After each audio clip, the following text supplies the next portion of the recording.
ஸ்ரீசக்கர வரதாச்சாரியம் சுத்தசத்வ குருத்தமம் ஸ்ரீநிதிம் ராகவம் வந்தே அபார கருணாகரம். எல்லோருக்கும் நமஸ்காரம். இன்றைக்கு நாடு இருக்கக்கூடிய அசாதாரண சூழல்ல நாம் எல்லோருமே நம்முடைய தேசத்துக்காகவும் தேசத்தில் வாழும் மக்களுக்காகவும் இந்த தேசத்துக்காக போராடும் வீர திருமக்கள் எல்லையிலே போராடுகிறார்கள். அவர்களுக்காகவும் பிரார்த்தனை செய்ய வேண்டியது நம் எல்லோருடைய கடமை.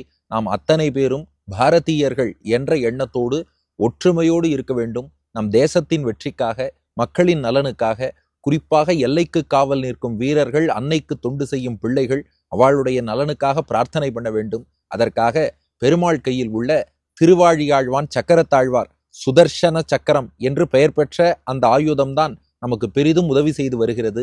அந்த சக்கரத்தாழ்வார்ட்ட நாம் அனைவரும் பிரார்த்தித்துக் கொள்ள வேண்டும். சுதர்சனாஷ்டகம் எல்லாருக்குமே தெரியும். பிரதிபட்டஸ்ரேணி பீஷணா வரகுணஸ்தோம பூஷணா ஜனி பயஸ்தான தாரணா ஜகத் அவஸ்தான காரணா நிகில துஷ்கர்ம கர்ஷனா நிகம சத்தர்ம தர்ஷனா ஜெய ஜெய ஸ்ரீ சுதர்ஷனா ஜெய ஜெய ஸ்ரீ சுதர்ஷனா. அந்த சுதர்சன சக்கரம் என்றே பெயர் பெற்ற அந்த ஆயுதம் தான் எத்தனையோ தாக்குதல்லேருந்து நம்முடைய நாட்டில் உள்ள பல மாநகரங்களை காத்திருக்கிறது. ஜெய ஜெய ஸ்ரீ சுதர்ஷனான்னு எல்லோருமே சொல்லுவோம்.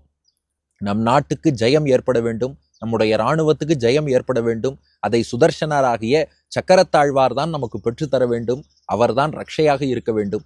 இந்த நிலையில கவியரசு கண்ணதாசன் எழுதிய ஒரு அழகான பாடல். நம் மனதிலே நாட்டுப்பற்று அது உருவாவதுங்கிறது இந்த நேரத்துல ரொம்ப முக்கியம். எல்லாருக்குமே அந்த நாட்டுப்பற்று இருந்தாலும் நாம் கொஞ்சம் அதை நினைவூட்ட வேண்டாமா? அதனால ஒரு அழகான பாடலை மட்டும் இப்போது நினைவு கூறுகிறேன்.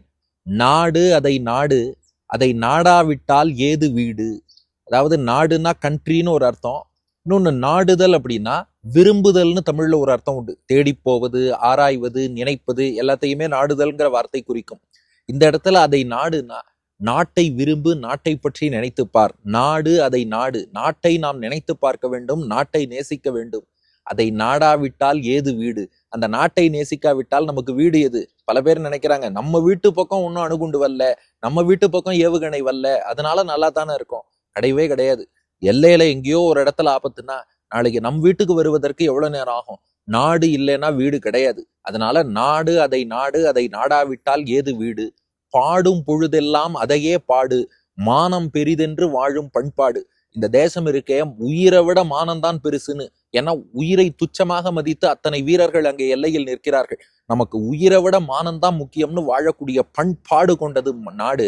அதனால இந்த நாட்டை பற்றி நாம் பாட வேண்டாமா? பாடல்கள் பாடி இந்த நாட்டை கொண்டாட வேண்டாமா? பாடும் பொழுதெல்லாம் அதையே பாடு, மானம் பெரிதென்று வாழும் பண்பாடு. பண்பாடு மிக்க இந்த நாட்டை பற்றி நாமும் பண்பாட வேண்டும். ஒரு சிலர் கேட்பார்கள், பண்பாடுறோங்கிறோமே, நாட்டுல இவ்வளவு சிறப்பு இருக்கிறதுனாலதான் பாடணுமான்னா, அதுக்கு அடுத்த சரணம் பாடுறார் கவிஞர். நாட்டுல சிறப்பு இருக்கோ இல்லையோ, அவரவருடைய நாடு அவரவருக்கு வசதி. பாலைவனம் என்ற போதும் நம் நாடு, பாறை மலை கூட நம் எல்லை கோடு, ஆறு நிலம் பாய்ந்து விளையாடும் தோட்டம், வீரர் சமுதாயமே எங்கள் கூட்டம்.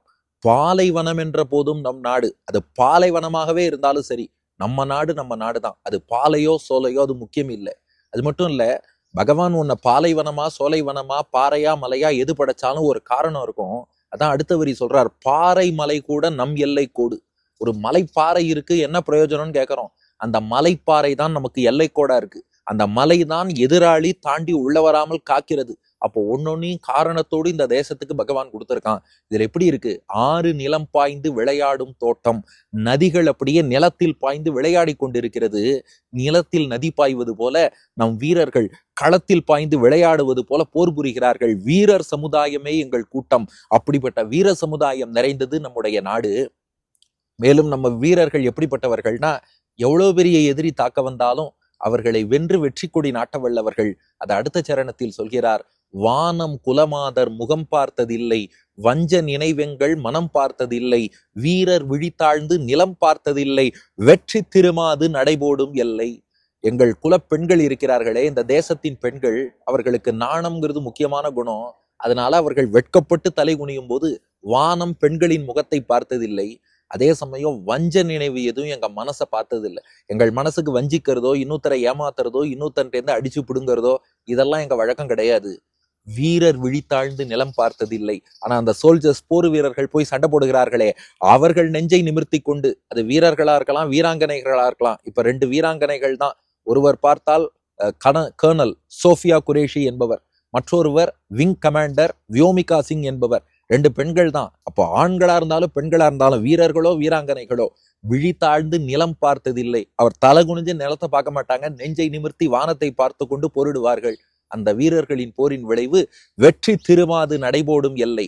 வெற்றினா விஜயம், திருமாதுனா மகாலட்சுமி, வெற்றி திருமாதுனா விஜயலட்சுமி. நம் எல்லையிலே எப்போதும் விஜயலட்சுமி எழுந்தருளி இருந்து நம்ம தேசத்துக்கு வெற்றியை கொடுப்பாள். மேலும் இந்த தேசம் எப்படிப்பட்டதுன்னா, ஒரு 4 வரிக்குள்ள சொல்லிட்டார். பாரத தேசத்தின் பெருமையை 4 வரியில சொல்லணும்னா, பசி என்று வருவோர்க்கு விருந்தாக மாறும், பகைவர் முகம் பார்த்து புலியாக சீரும், நிலத்தில் உயிர் வைத்து உரிமை கொண்டாடும், எதிர்த்து வருவோரை உரமாக போடும்.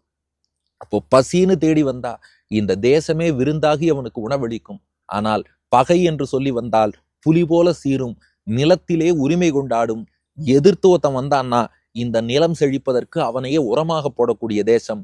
அதுதான் இந்த நாடு. அதை நாடுவோம். நாட்டை நாடாவிட்டால் நமக்கு வீடு இல்லை. நம்ம பாரத தேசம் நிச்சயம் வெற்றி பெற வேண்டும் என்று சுதர்சன சக்கரம் அவர்தான் துணை இருக்கிறார்.